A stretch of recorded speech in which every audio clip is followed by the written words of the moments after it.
Sa video na ito ay pag-uusapan po natin ang posibleng hinaharap na XRP batay po sa Bitcoin prediction ni Madam Katie Wood.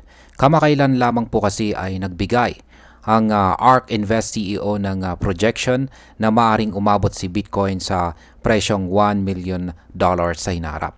Ang prediction na ito ay hindi lang simpleng numero, kundi maaring magbukas ng malalaking opportunity or oportunidad para sa buong crypto market. Ayon po sa analyst na si Levi Retfield, kung mangyayari ang senaryo ni Madam Katie Wood, sa XRP ay may potensyal po na lumampas sa $100 kada coin. Kaya yan po ang siyang ating pag-uusapan sa video na ito. Pero bago po tayo magpatuloy, ay pakibasa po muna ang disclaimer dito sa ibaba ng ating screen. At ayan, ang ating nakikita po rito ay walang iba kundi ang ARK Invest CEO na si Madam Katie Wood. Ayan. Ngayon ay paano po nakaapekto ang Bitcoin prediction ni Madam Katie Wood kay XRP? Si Levi Rietveld ay nagbigay po ng kanyang pananaw tungkol sa Bitcoin prediction ni Madam Katie Wood.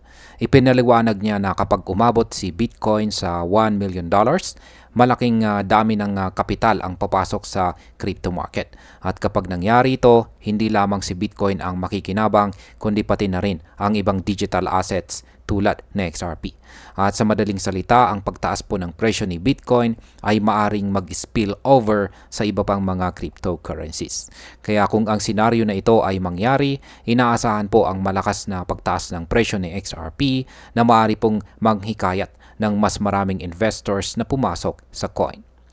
Ngayon ay ano naman po ang pananaw ni Madam Katie Wood kay Bitcoin at sa regulasyon? Sa parehong video ay ipinaliwanag po ni Madam Katie Wood ang kanyang perspektibo sa long-term trajectory ni Bitcoin.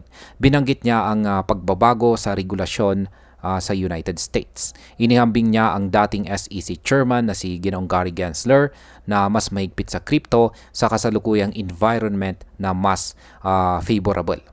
Tinukoy ni Madam Wood ang MicroStrategy bilang halimbawa ng bet on Bitcoin at ipinaliwanag ang kahalagahan ng kumpanya sa pagpapatunay na si Bitcoin ay isang pangunahing digital asset.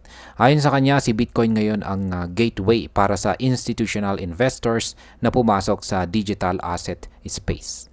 Ngayon, ang positibong pananaw ni Madam Wood sa regulasyon ay maaaring magbigay ng kumpiyansa sa mga institutional investors na posibleng magresulta sa mas mataas na demand para kay Bitcoin at sa iba pang cryptocurrencies. Paano naman po nauugnay si Bitcoin at XRP sa pananaw ni Ginoong Retfield? Yan po yung actual na post dito ni Ginoong Levi Retfield. Sabi niya rito, $100 for XRP is incoming. Ayan. Si Ginoong Retfield ay nag-connect sa optimism ni Madam Wood sa posibleng benepisyo para kay XRP. Ayon sa kanya, kapag pumasok po ang malalaking kapital kay Bitcoin, hindi ito mananatili lamang kay Bitcoin. Ang spillover ay magbibigay rin ng boost sa ibang assets kabilang na si XRP. Ipinaliwanag niya na sa ganitong sitwasyon, si XRP ay may potensyal na lumampas sa $100 kada coin. Ang kanyang pananaw ay nakatuon po sa institutional adoption ng digital assets na tinukoy ni Madam Wood. Ngayon, ang senaryo na ito ay maaari pong magdala ng malaking volume at liquidity kay XRP na posibleng magdulot ng matinding bullish momentum sa coin. Ngayon ay bilang panghuling katanungan ay bakit po mahalaga ang alignment ng pananaw ni na Retfield at saka Wood? Ang pagkakapareho po ng kanilang pananaw ay nagpapakita ng relasyon ng market dominance ni Bitcoin sa performance ng iba pang mga cryptocurrencies.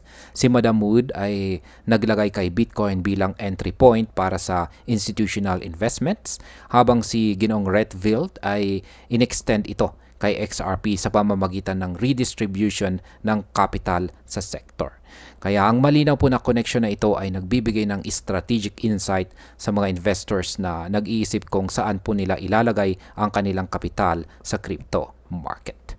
At bilang panghuli, sa aking opinion, kung mangyayari po ang bullish scenario na ini-project ni Madam Katie Wood sa XRP ay posibleng makakita ng malaking paglago sa presyo. Ngunit mahalagang tandaan po natin na ang crypto market ay mataas ang volatility at maraming factors ang maaari pong makaapekto sa presyo. Ang pananaw ni Ginoong Retfield at Madam Wood ay nagbibigay po ng malinaw na vision para sa potensyal ni XRP. Ngunit dapat pong maging maingat at informed ang bawat investor bago gumawa ng desisyon. At sa kabuuan, sa XRP ay nasa tamang position upang makinabang sa institutional adoption ng digital assets. At ang presyo po nito ay maaaring tumaas ng malaki kung umabot si Bitcoin sa projected na $1 million price. At ayan, hanggang dito na lamang po tayo sa video na ito mga ka-crypto. Marami pong salamat sa panonood. Ingat po tayo lagi at God bless po sa ating lahat.